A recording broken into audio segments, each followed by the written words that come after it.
Boa noite, amigos e amigas.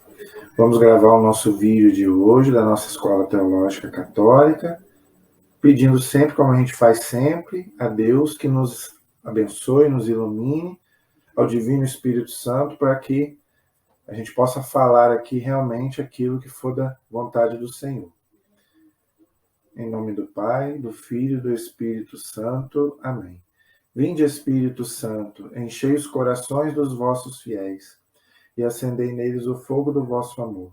Enviai, Senhor, o teu Santo Espírito, e tudo será criado, e renovareis a face da terra. Oremos, ó Deus, que instruíste os corações dos vossos fiéis, com a luz do Espírito Santo, fazei que apreciemos retamente todas as coisas, segundo o mesmo Espírito, e gozemos sempre da sua consolação. Por Cristo Senhor nosso. Amém. Pedindo a intercessão de Nossa Senhora, para que ela também interceda por nós. Ave Maria, cheia de graça, o Senhor é convosco. Bendita sois vós entre as mulheres, e bendito é o fruto do vosso ventre, Jesus. Santa Maria, Mãe de Deus, rogai por nós, pecadores, agora e na hora de nossa morte. Amém. Glória ao Pai, ao Filho e ao Espírito Santo, como era no princípio, agora e sempre. Amém. Nossa Senhora Aparecida, rogai por nós. São José, rogai por nós. Em nome do Pai, do Filho e do Espírito Santo. Amém.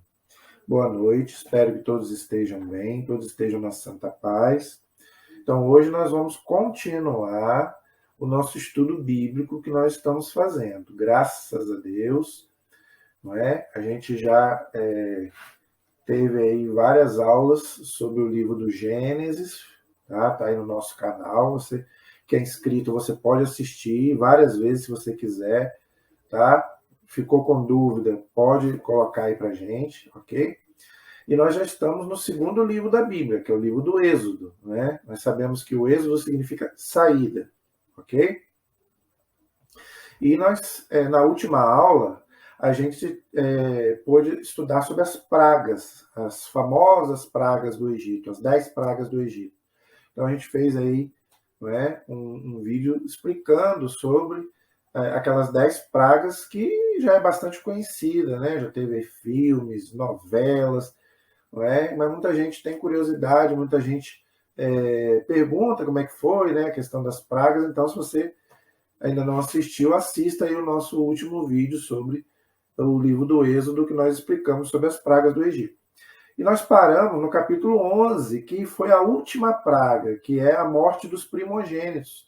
Deus anuncia que vai haver ali a morte de todos os primogênitos do Egito, inclusive do faraó. Só que o faraó não dá ouvidos a Deus, né? Ele estava com o coração endurecido, e ele falou que não iria mandar o povo embora, mesmo assim. Só que depois, mais para frente, nós vamos ver que não é isso que acontece.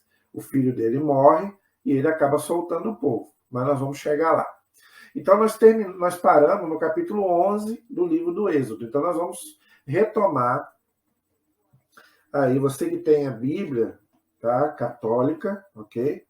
Eu sempre peço para você usar sempre uma Bíblia católica, tá bom, gente?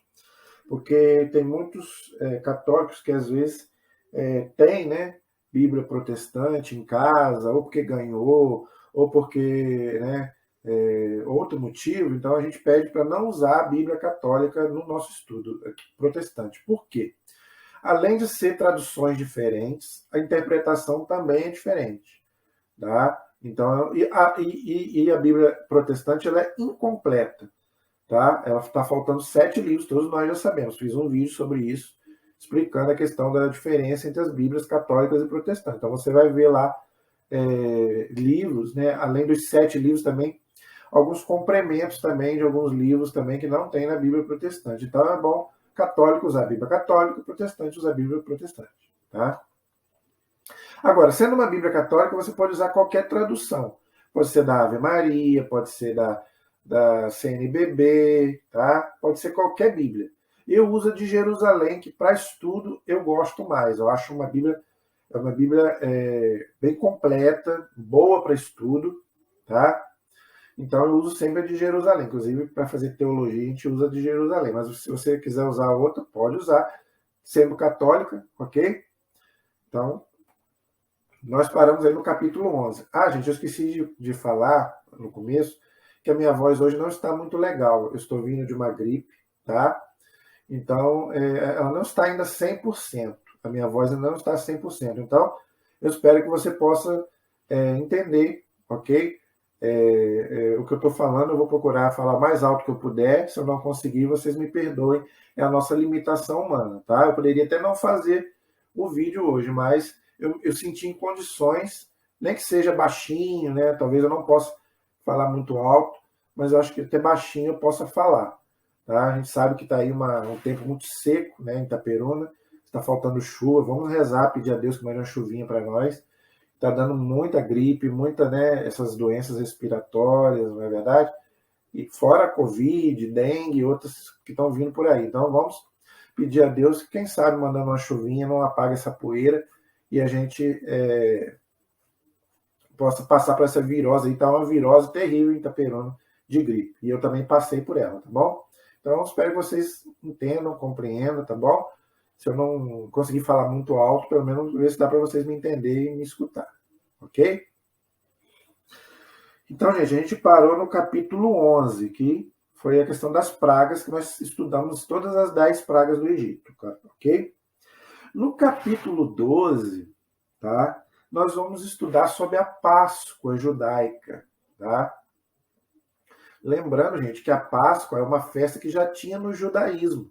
O cristianismo pegou para ele, claro que com uma outra conotação. A Páscoa judaica não é a mesma conotação nossa, mas a Páscoa cristã, ela, vamos dizer assim, a judaica prefigura a Páscoa cristã, mesmo ela sendo de sentidos diferentes. Claro que hoje, né, a nossa celebração da Páscoa é totalmente diferente dos judeus. Mas, por exemplo, a data da Páscoa ela é marcada de acordo com a Páscoa judaica. Entendeu? Eu já expliquei quando eu fiz um vídeo sobre a Páscoa, tá também no nosso canal aí, se você quiser estudar, tá? O significado da Páscoa cristã, ok? Mas aqui nós vamos ver o significado da Páscoa judaica. Inclusive, a Igreja Católica coloca esse texto para a gente ler toda quinta-feira santa. Na missa do Lava-Pés à noite, a primeira leitura é desse texto de Êxodo capítulo 12. Então a igreja quer que a gente recorde também a Páscoa judaica para a gente poder entender a Páscoa cristã, ok? Então, o que consiste a Páscoa judaica, gente? O povo estava preso, né, no Egito como escravo, esperando o libertador, que era Deus, que Deus, através de Moisés, libertou o povo. Então Deus fala para eles que, né, através dessa libertação, porque Páscoa significa passagem. Então, é a passagem da escravidão do Egito para a libertação da terra prometida que Deus havia prometido a Abraão, lá no Gênesis 12. Né? Eu te abençoarei, te darei uma terra, não é que é a terra de Canaã, que depois, mais para frente, o povo vai entrar na terra prometida, ok? Então, para nós cristãos, nós já sabemos que não tem nada a ver. Nós celebramos o quê? A passagem da morte e ressurreição de Jesus e também da nossa ressurreição, que vai acontecer também. Através da ressurreição de Cristo, todos nós também vamos ressuscitar um dia, ok? Mas vamos nos ater hoje à Páscoa judaica, que é o que nós estamos lendo aqui no livro do Êxodo, tá? Então, diz aí que o Senhor falou a Moisés e a Arão na terra do Egito, aí Deus começa a falar como é que eles têm que fazer para comer a Páscoa, tá? Então, gente, vocês podem ler aí no capítulo 12, tá? Só vou ler o comecinho. Deus disse a Moisés e a Arão na terra do Egito: Este mês será para vós o primeiro dos meses. Será o primeiro mês do ano. Falai a toda a Assembleia de Israel, dizendo... Né? Aí aqui Deus começa a falar como é que eles vão comer a Páscoa. Né? Um cordeiro para cada família. Então, você pode ler aí depois. Eu não vou ler para a gente poder ganhar tempo. Tá? Então, eu vou pegar só a explicação para você entender. Ok? Deus fala para eles que eles têm que comer um cordeiro macho, sem defeito, ok? Que já é uma prefiguração do sacrifício do verdadeiro cordeiro, que é nosso Senhor Jesus Cristo. Por isso que São João Batista fala lá no Evangelho de São João, capítulo 1, versículo 29. Eis o Cordeiro de Deus, que é o Cristo, que tira o pecado do mundo. Então, Jesus, né, é aquele cordeirinho lá do Êxodo, que está aqui, não é? No cordeiro macho, olha aí, sem defeito, entendeu? Então, Deus manda que eles comam o cordeiro, olha aí, no versículo 5. O cordeiro será macho, sem defeito e de 1 ano. Vós o escolhereis entre os cordeiros ou entre os cabritos. Tá vendo? E Israel, toda a comunidade de Israel o imolará à tarde. Por isso que Jesus também morreu à tarde, às 3 horas da tarde. Por isso que, para nós católicos, 3 horas da tarde é a hora da misericórdia, a hora que Jesus morreu e nos deu a salvação, nos deu a vida, através da sua morte na cruz. E o 3 horas da manhã, né, que tem até um mito, né, que também foi a hora que Pedro negou Jesus, né? Por isso que o galo canta às 3 horas da manhã. Então, às 3 horas da tarde é a hora da misericórdia. Jesus falou isso para Santa Faustina. É uma revelação particular, mas nós católicos damos muito valor a essa revelação. Por isso nós temos muita devoção ao terço da misericórdia. E eu falo pessoalmente, eu tenho muita devoção ao terço da misericórdia. Todo dia, às 3 horas, eu rezo o terço da misericórdia. Só se eu estiver viajando, se eu estiver fazendo alguma coisa, mas se eu estiver em casa, eu tenho que rezar o texto da Divina Misericórdia. Eu me sinto bem, me acalma, me conforta. Tá? E o texto da misericórdia, gente, ele também nos dá a graça também de aceitar, às vezes, a vontade de Deus, algum sofrimento e até mesmo a morte. Sabia disso? Isso não sou eu que estou dizendo, não. Jesus disse isso a Santa Faustina. Está lá no diário dela. Todo mundo sabe que Santa Faustina escreveu um diário contando as visões que ela teve. Né? É uma revelação particular, não está nem na Bíblia nem na tradição. Eu já expliquei aqui sobre isso. Revelação particular aos santos não é dogma de fé. Tá? A igreja diz que você acredita se você quiser. Eu acredito. Pode ser até que eu não acredite em tudo. Mas no texto da misericórdia eu acredito, gente. É uma coisa que eu vivo isso. Entendeu? Eu posso dar testemunho disso. Eu já vi muito milagre eu rezando o texto da misericórdia ali. Eu podia dar vários testemunhos aqui, de graças que eu consegui através do texto da misericórdia. Por quê? Às 3 horas é a hora que Jesus deu a vida por cada um de nós. Por isso que a igreja diz que é a hora da misericórdia. Então é hora da gente rezar, oferecer a Deus todos os nossos sofrimentos, as nossas angústias e pedir a Deus que tenha misericórdia de nós. É o que a gente reza, não é? Senhor, tende misericórdia de nós e do mundo inteiro. Entendeu? Então, o cordeiro foi imolado então à tarde e Jesus também morreu às 3 horas da tarde, ok? Então, gente, tá vendo como é que a Páscoa judaica, ela prefigura a nossa Páscoa? Entenderam? E depois Deus fala aí uma coisa interessante, entendeu? Que, olha só, é assim que devereis comer, com os rins cingidos, sandálias aos pés e vara na mão. Versículo 11 do capítulo 12 do livro do Êxodo. Comerás às pressas, é a Páscoa para o Senhor, porque eles estavam saindo do Egito para a terra prometida. Versículo 12. E naquela noite eu passarei pela terra do Egito e ferirei a terra do Egito, todos os primogênitos. Ele já tinha dito isso lá no capítulo 11, agora ele fala de novo, Deus falando. Desde os homens até os animais, e eu, Senhor, farei justiça sobre todos os deuses do Egito. Porque o faraó não quis libertar o povo, né? Então Deus, tá vendo? Deus é misericórdia, mas também Deus é justiça. Então Deus faz justiça sim. Ok? O sangue, versículo 13, porém será para vós um sinal. Será para vós um sinal nas casas em que estiverdes. Quando eu ver o sangue, passarei adiante e não haverá entre vós o flagelo destruidor, quando eu ferir a terra do Egito. Este dia será para vós um memorial e o celebrarás como uma festa para o Senhor, e as vossas gerações a festejareis, porque é um decreto perpétuo. Então, 2 coisas que eu quero explicar aqui. Tá? Primeiramente, a questão do sangue. O sangue do Cordeiro que colocou nas portas. Esse sangue do Cordeiro é o sangue de Cristo. Por isso, gente, que o sangue de Cristo é precioso. Por isso que Jesus derramou a última gota do sangue dele na cruz por nós. Eu até tenho um livro, né? Eu não tenho ele aqui agora para mostrar, mas eu posso mostrar um outro dia. Você conhece o poder do sangue de Cristo? É o sangue de Cristo que nos lava do pecado. Entendeu? Então, por isso que Deus fala, né? Eu vou colocar o sangue lá na porta e quem passar ali, e se eu passar ali e ver o sangue, eu não vou fazer nada de mal para o povo. Tá? Então, os israelitas colocaram lá o sangue, que era uma simbologia do verdadeiro sangue do Cordeiro, que é o Cristo. Aí Jesus vai derramar, sim, até a última gota do seu sangue lá no Calvário. Não é? Então, gente, é muito importante a gente... Não é? Eu vou até fazer, se Deus quiser, um vídeo sobre isso. Você conhece o poder do sangue de Cristo? Então, qualquer dia desse eu quero fazer também um vídeo sobre isso, para a gente poder explicar melhor, tá bom? Então, Deus fala que aquelas casas que tiver o sangue na porta, os primogênitos não vão morrer. Como os israelitas colocaram o sangue, nenhum primogênito dos israelitas morreram.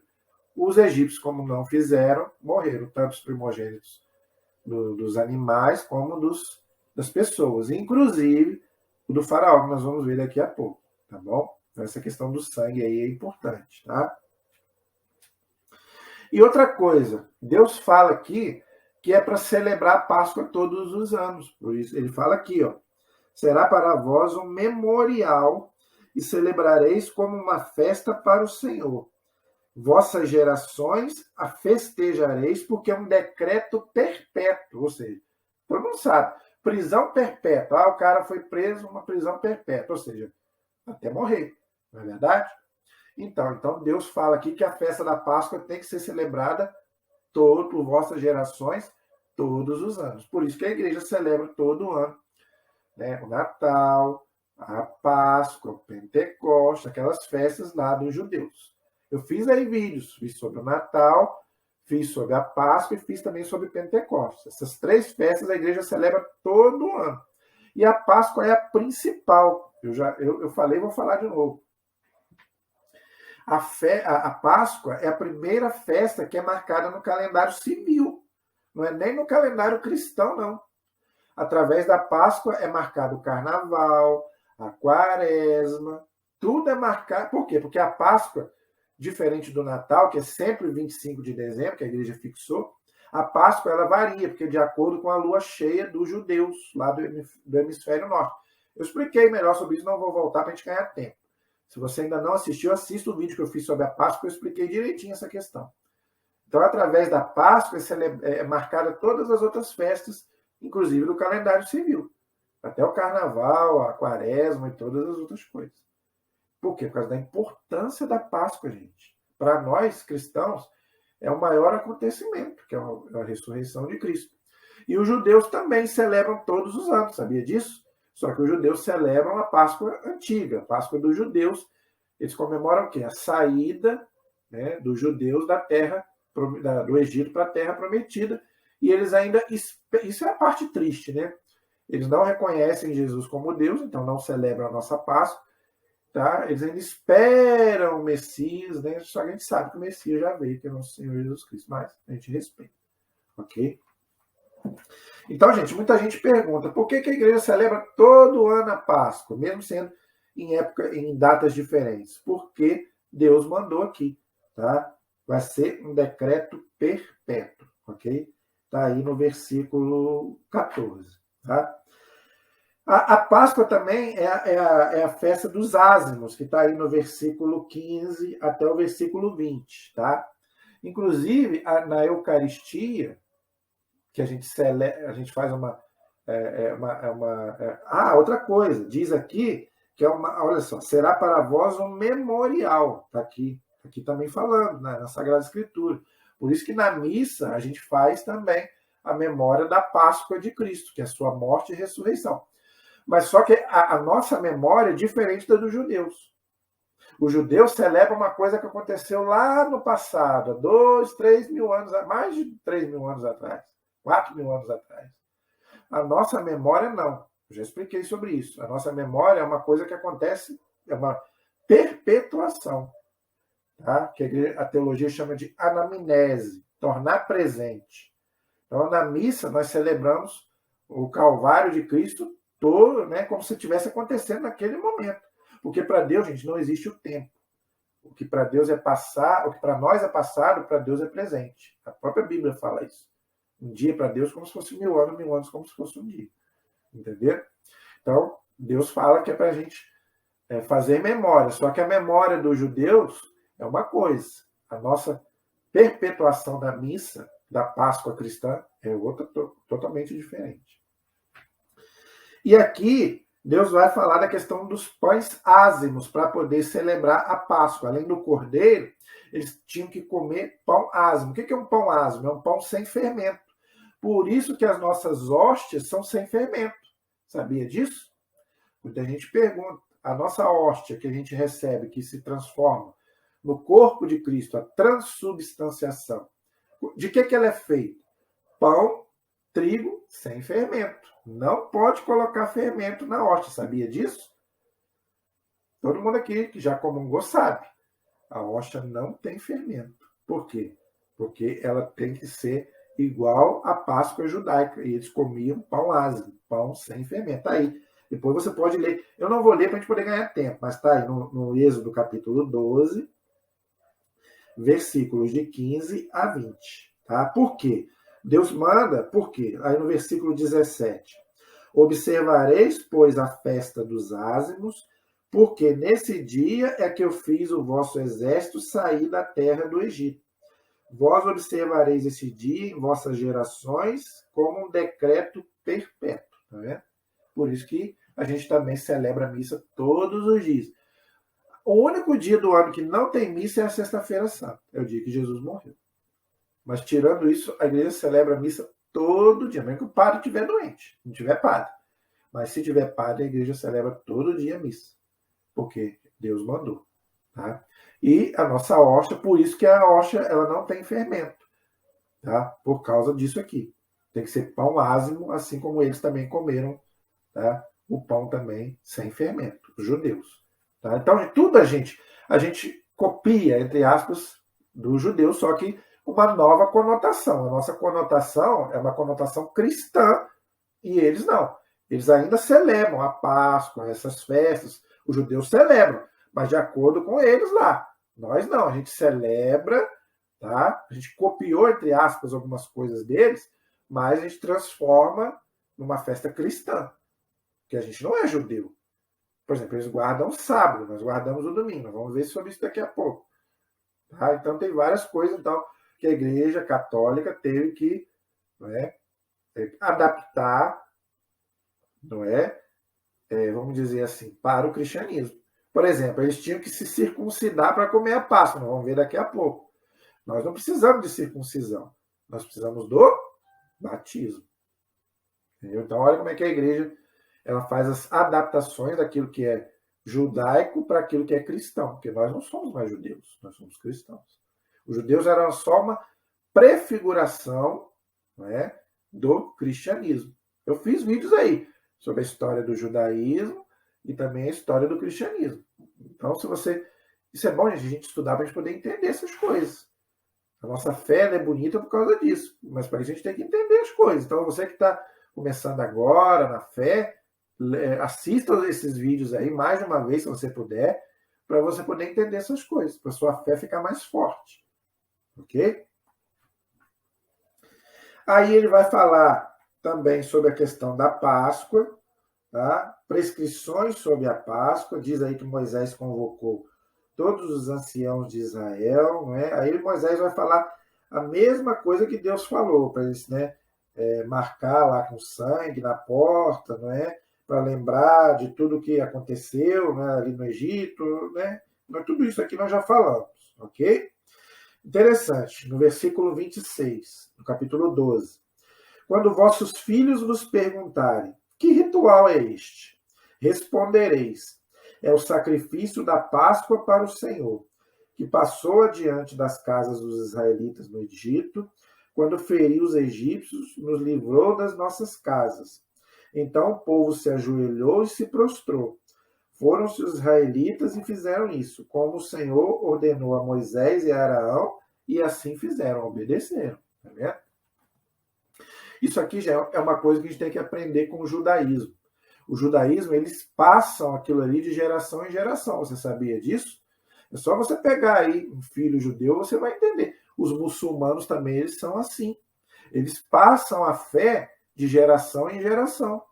E você? Você passa a sua fé para as outras pessoas, para os seus filhos, não é? Você fala da sua fé para eles?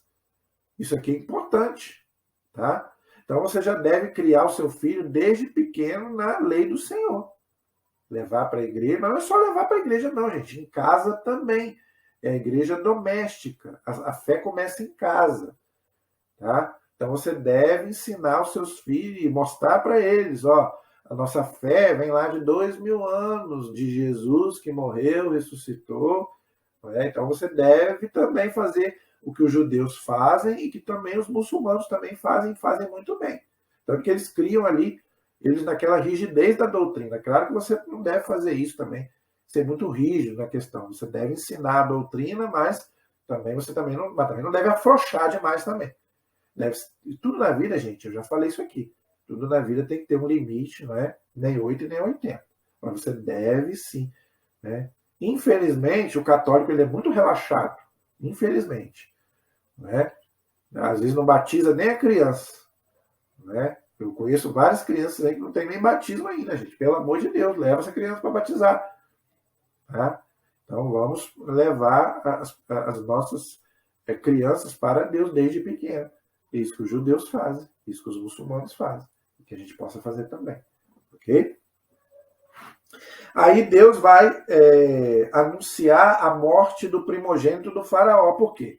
Porque o faraó não queria libertar o povo. Então está aí no versículo 29. No meio da noite o Senhor feriu todos os primogênitos na terra do Egito, desde o primogênito do faraó, que deveria sentar-se no trono, até o primogênito de todos que estavam na prisão e todo o primogênito dos animais, tudo. Faraó levantou-se de noite com todos os seus servos e todo o Egito, e houve um grande clamor no Egito, pois não havia casa onde não houvesse um morto. O faraó, clamando a Moisés e a Araão naquela mesma noite, disse: Levantai-vos e saí do meio do meu povo, vós e os israelitas. Ide servir ao Senhor como tendes dito. Levai também vossos rebanhos e vosso gado, como pediste. Parti e abençoei a mim também. Os egípcios pressionavam o povo a que saísse depressa do país. Claro, estavam com medo, estava morrendo todo mundo. Dizendo, morreremos todos. O povo levou, pois, a farinha amassada antes que se levedasse e as suas amassadeiras atadas em trouxas com seus mantos sobre os ombros. E aí, né, o faraó, enfim, vai deixar o povo sair. Foi preciso o filho dele morrer para que ele deixasse o povo sair. Não é? E aí diz que os israelitas, versículo 35, fizeram como Moisés havia dito e pediram aos egípcios objetos de prata, de ouro, roupas, e o Senhor fez sair com o povo, né, encontrasse graça aos olhos dos egípcios, de maneira que estes lhe davam o que pediam e despojaram os egípcios. Então, os egípcios viram que não tinha mais como segurar aquele povo ali, né? Porque Deus já tinha falado, não, eles vão embora porque eles vão para o deserto para eles poderem prestar culto ao seu Deus. Então eles viram que não tinha mais como deter o povo. Agora eles ficaram com medo realmente, tanto o faraó quanto o povo, né? Porque viram todo mundo morrer. Né? A gente também é um pouco assim, né? A gente só dá valor realmente quando a gente está na pior. A gente tem que esperar, às vezes, né, morrer uma pessoa ou passar por um sofrimento muito grande para a gente poder buscar Deus, não é verdade? Já falei sobre isso aqui, mas não deve ser assim. A gente não deve buscar Deus pela dor, mas pelo amor. Mas a maioria das vezes não é o que acontece, não é? E aí depois fala que Israel partiu, não é, da cidade de Ramsés, que era no Egito, tá? Para o deserto, a pé, homens, né, junto com as suas famílias, a multidão com as suas ovelhas, seus animais, não é? Comeram pães ázimos, versículo 39, pão sem fermento, que eu já expliquei, tá? Com a farinha que havia levado do Egito, pois a massa, aí ele continua aqui explicando, não é? Diz uma coisa interessante aí. A estada dos israelitas no Egito durou 430 anos. 430 anos de escravidão. Mas o povo permaneceu firme na sua fé. Vai vir um libertador, Deus vai mandar. E a nossa fé? Será que a gente teria fé tanto tempo assim para esperar em Deus? Queira Deus que a gente tenha fé, não é, para o resto da vida, né, gente? E aí diz que eles, nesse mesmo dia, os exércitos do Senhor saíram do país do Egito. Esta noite, versículo 42, durante a qual o Senhor velou para os fazer sair do Egito, deve ser para todos os israelitas uma vigília para o Senhor, em todas as suas gerações. Então, de noite o povo ficava clamando a Deus, né, por causa daquela libertação ali. Por isso que nós também fazemos vigília na igreja, né? Nós temos aí o cerco de Jericó, inclusive, que nós vamos celebrar agora no mês de agosto, né? Nós vamos fazer o cerco de Jericó, né? Então, quantas vezes a gente fica, às vezes, né, na Páscoa, né, de sexta passada, a gente faz vigília também. É o quê? É uma noite inteira de oração, clamando a Deus, né, para que Ele perdoe os nossos pecados e também do mundo inteiro. Tá bom?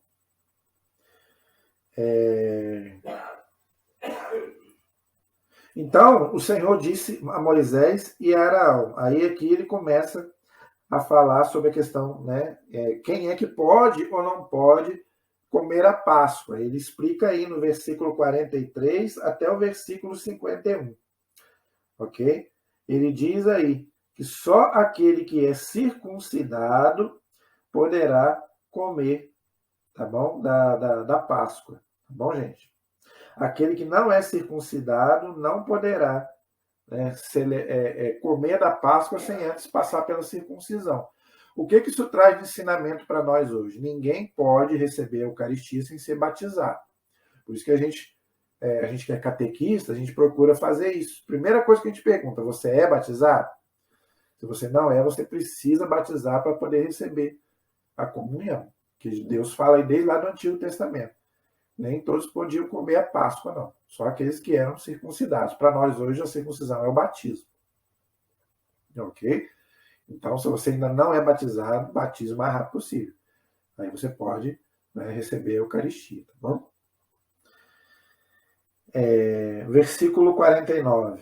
Haverá uma única lei para o cidadão e para o imigrante que reside entre vós. Todos os israelitas fizeram como o Senhor havia ordenado a Moisés e a Araão. Obedeceram. Está vendo como é que a obediência é importante? Naquele dia, o Senhor tirou os israelitas do Egito, segundo os seus exércitos. Tá vendo? Então, aqui começa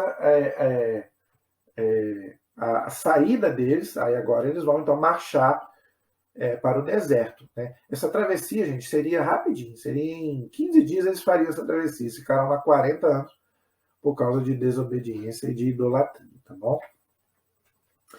Aí no capítulo 13 vai falar a questão dos primogênitos. A gente sabe que todos os primogênitos do Egito morreram, dos animais, né, do faraó.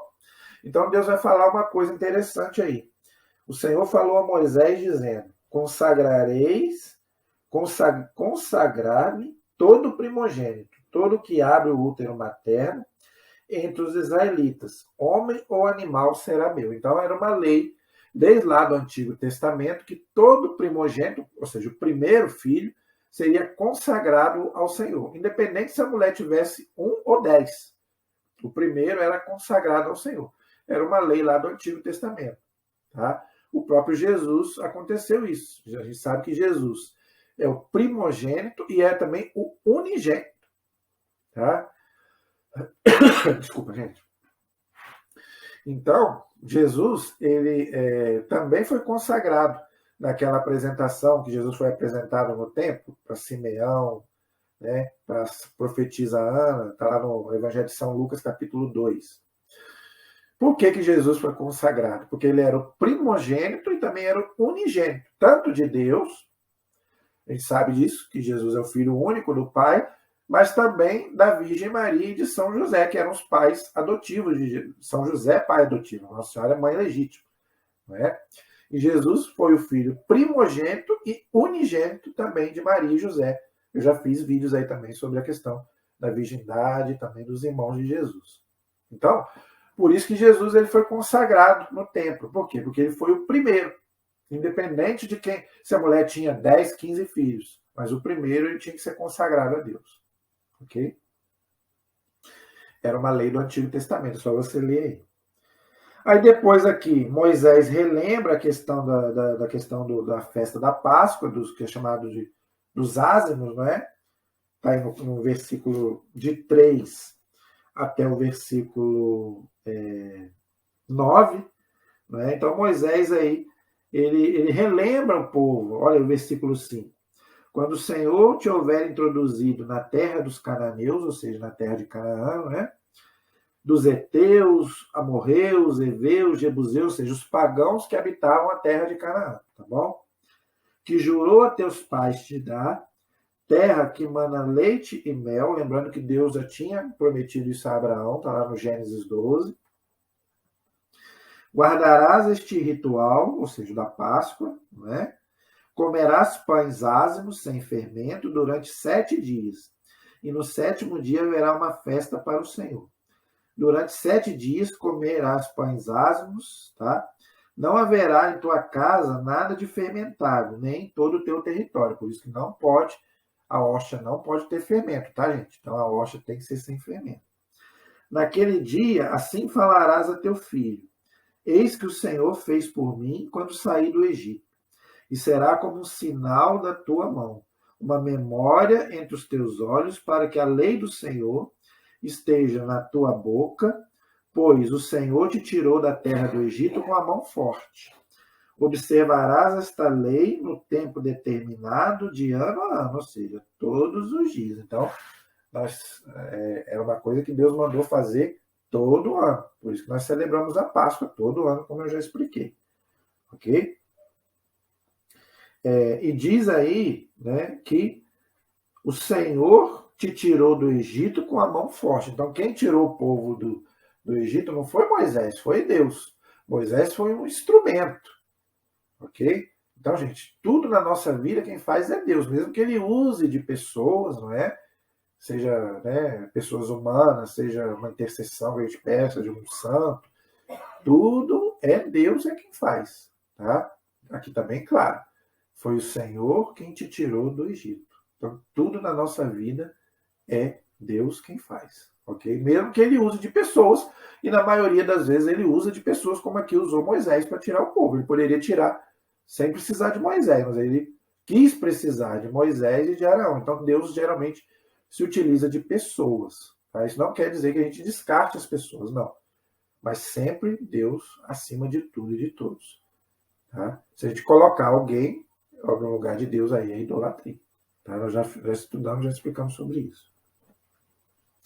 Aí depois Moisés vai novamente recordar a questão dos primogênitos, né? Quando o Senhor te houver introduzido na terra dos cananeus, como jurou a teus pais, tá? Consagrará todo o primogênito ao Senhor, não só o primogênito, não só as pessoas, mas também os animais, tudo tem que ser oferecido a Deus, ok? Então Moisés aí vai relembrar, tá? Tudo aquilo que Deus já havia falado lá atrás. O finalzinho aí diz assim, ó: é por isso que o sacrifício ao Senhor, todo macho que sai primeiro do útero materno, todo primogênito será consagrado ao Senhor. Isso será um sinal, porque o Senhor os tirou do Egito com mão forte. Então Moisés repete aí, então, daquilo que a gente já falou, ok? E aí o povo continua atravessando o deserto. Está aí no versículo 17. Quando o faraó deixou o povo partir, Deus não fez ir pelo caminho dos filisteus, apesar de ser mais perto. Então Deus fez com que eles contornassem por um outro caminho. porque Deus achava que diante dos combates o povo poderia se arrepender e voltar para o Egito. Deus é onipresente, onipotente, onisciente. Deus sabe de todas as coisas. E é isso que vai acontecer. A gente sabe disso, não é? Deus então fez o povo dar a volta pelo caminho do deserto, do mar dos juncos, e os israelitas saíram bem armados do Egito. Moisés levou consigo os ossos de José. Por que Moisés levou os ossos de José? Porque José pediu lá no Gênesis capítulo 50. José, antes de morrer, ele pede, quando Deus mandar o libertador, leve os meus ossos daqui e enterre na terra prometida que Deus vai dar. E aqui eles fazem isso. Então eles levam os ossos de José, pois havia este feito os israelitas jurar solenemente. Está lá em Gênesis 50. Dizendo, Deus haverá de vos visitar e então levai daqui convosco os meus ossos. Bonito, né? Então, gente, a importância de cuidar, né, da pessoa que já morreu. Isso é uma coisa que entristece muito o meu coração. As pessoas acham que morreu, acabou. Não é? Que não precisa ir no cemitério. Isso eu não vou falar agora, porque a gente vai falar quando for falar de finados. Eu quero falar um pouquinho sobre isso. Isso causa uma dor muito grande no meu coração. Olha aqui, desde a época do judaísmo, e os judeus, para os judeus, o corpo da pessoa, você não podia tocar no defunto, que era impuro. Mas eles tinham um respeito muito grande, vamos dizer assim. Eles não faziam de qualquer jeito, não. Eles sepultavam, não é? E eles faziam lamentação. Eles não desprezavam, não. Eles só não tocavam no morto porque a lei deles não permitia, a lei de Moisés. Mas eles tinham muito respeito. Olha aqui. Eles pegaram os ossos de José. Quanto tempo já não tinha isso? Não é? Muitos anos já. Eles pegaram lá os ossos de Moisés, de José, e levaram, enterraram, sepultaram lá na terra de Canaã. Então, a importância de a gente cuidar também das pessoas que já faleceram, infelizmente. Isso é uma coisa que muitos cristãos não fazem, mas nós devemos fazer. Nós católicos devemos, sim, tá? Cuidar, sim, até porque o nosso corpo é templo do Espírito Santo que um dia vai ressuscitar. Esse corpo ali, esse é o sentido da gente cuidar, né, dos túmulos, cuidar ali do cemitério. Por quê? O corpo que está ali sepultado, um dia vai ressuscitar. Tá? Então, gente, não tem esse negócio que morreu, acabou. Infelizmente, isso é uma mentalidade pagã. Tá? Isso não é cristão. Só você ver lá nos primeiros séculos ao cuidado que os cristãos tinham com o corpo. Tá bom? Eu não vou aprofundar nisso agora, porque nós vamos voltar nisso quando a gente for falar sobre o dia de finados, se Deus quiser. E tendo saído do deserto, acamparam em Etã, à beira do deserto. E o Senhor ia adiante deles, olha aí, Deus ia adiante deles, de dia numa coluna de nuvem, para lhes mostrar o caminho, e de noite numa coluna de fogo, para os iluminar, a fim de que pudessem caminhar de dia e de noite. Deus caminhando com o seu povo, tá vendo? Deus caminha conosco. Nós somos o povo de Deus. De dia e de noite, Deus caminha conosco. Agora, e você caminha com Deus? Deus caminha com você, mas e você caminha com Ele? É para a gente pensar. Nunca, olha o versículo 22 do capítulo 13. Nunca se retirou diante do povo a coluna de nuvem durante o dia, nem a coluna de fogo durante a noite. O que é que isso nos ensina, gente? Que Deus nunca nos abandona. Deus sempre está presente junto conosco. Você é batizado? Deus está presente. Tá? Você é cristão? Deus está presente com você. O único momento que Deus não está presente, a igreja ensina, quando você comete um pecado mortal. Aí Deus vai embora, porque Deus é santo. Tá? Mas depois que você se arrepende, né, se confessa, se for um pecado mortal, Deus volta novamente a habitar junto com você. Não somente no seu coração, porque nós somos templos do Espírito Santo, mas também Deus está presente. Deus está presente em toda parte, mas te guardando, te livrando de todos os males do corpo e da alma. Creia nisso, meu irmão. Creia nisso, porque é a palavra de Deus. Assim como Deus esteve com Israel, e quem é Israel hoje? Somos nós. Israel hoje é a igreja. Você é membro da igreja? Se você é um membro da igreja de Cristo, você é Israel. Hoje você é Israel. Eu sou Israel, você também. Você é batizado, você é um filho de Deus. Entendeu? Deus está presente, Deus está com você. De dia e de noite, te guardando e te livrando de todos os males, do corpo e da alma. Amém? Bem, gente, eu vou parando por aqui, porque hoje a minha voz não está legal, tá? Então eu penso que já estamos aí com 45 minutos. Eu acho que hoje já deu para a gente poder conversar bem sobre o capítulo 12, 13. E no capítulo 14 já é uma outra história que eu quero abordar com vocês, se Deus quiser, no próximo vídeo, com calma, fazendo uma reflexão maravilhosa sobre esse texto de Êxodo, capítulo 14. Tá bom? Muito conhecido, muito famoso, mas que tem um ensinamento religioso maravilhoso para cada um de nós. Tá bom? Então, paramos aí então no capítulo 13. Na próxima aula nós retomamos no capítulo 14. Tá bem? Eu agradeço. Continuo pedindo a vocês aí que se inscrevam. Você que ainda não se inscreveu, se inscreva, compartilhe, né, com outras pessoas e também comente. Faça o seu comentário aí, seja ela qual for, seja crítica, pergunta, dúvida. À medida do possível, a gente vai te atender. A nossa proteção está no nome do Senhor, que fez o céu e fez a terra. Estivemos e permaneceremos unidos em nome do Pai, do Filho e do Espírito Santo. Amém. Que Deus abençoe você e toda a sua família. Deus te abençoe.